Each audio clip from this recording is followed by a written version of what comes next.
Bismillahirrahmanirrahim. Elhamdülillahi Rabbil alemin. Salatu vesselamu ala Resulina Muhammedin ve ala alihi ve sahbihi ecmain amma ba'd. Çox qiymətli bacı və qardaşlarım, məlumunuz olduğu kimi bugün 26 fevral Xocalı soyqırımının il dönümüdür.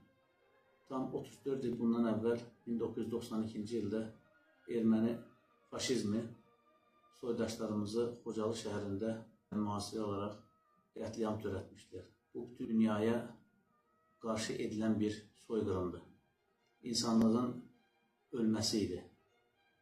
O gündə, bugün də dəyişən bir şey yox. Bugün də erməni zehniyyəti, faşist zehniyyəti davam edir. Dünyanın dörd bir tərəfində müsəlman qanı axır, gözyaşı var. Bugün dünya mərhəmətə möhtac. Allah cəmi şəhidlərimizə rəhmət eyləsin. Allah qazilərimizə şifalar ihsan eləsin. Allah dövlətimizə zəval verməsin.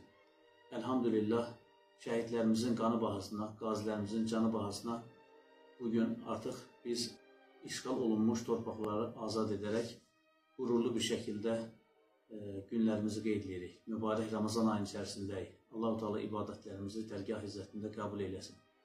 Bir daha söyləyirəm, Allah şəhidlərimizə rəhmət eyləsin, ailələrinə, yaxınlarına Allah-u Teala səbr-i cəmil ihsan eləsin, qazilərimizə Allah-u Teala şifalar ihsan eləsin.